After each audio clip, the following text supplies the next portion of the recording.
Velika mi je čast i zadovoljstvo što mogu da vas pozdravim.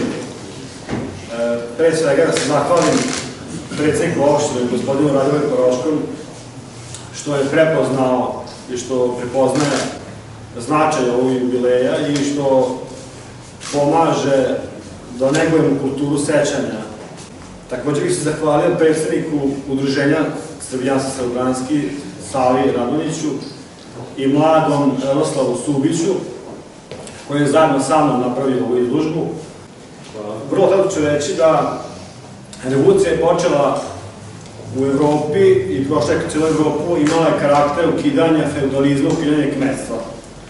I došla je do Srbona i do Vojvodine.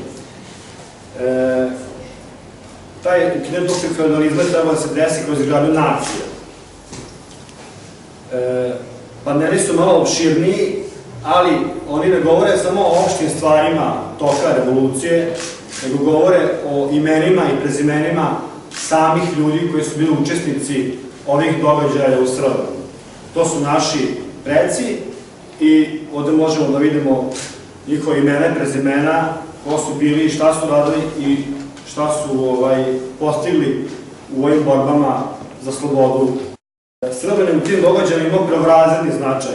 Posle Srpskih Karlovaca koji su bili politički centar, Srban je bio, Sentomaš je bio vojni centar, on je bio ratsko gnezdo, kako su ga zvali, on je bio brana, tvrđave, odbrane vojvodstva Srbije.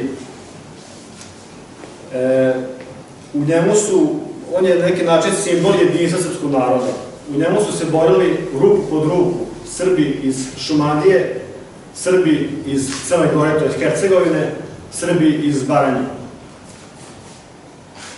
U Srbonu se branila srpska vojvodovina i branio se srpski pokret, a u ostalim bitkama velikim, poput Vilova do Vilova i Mošorina, tamo se branila glava.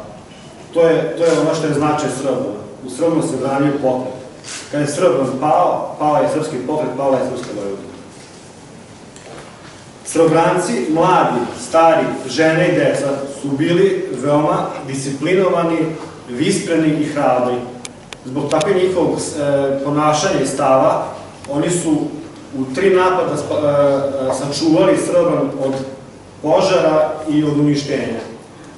Oni su dali sve što su mogli da odbrane slobodu i da odbrane svoj Srban. Njima večna slava i hvala, a nama želim da u istom sastavu slavimo 200 godina jubileja.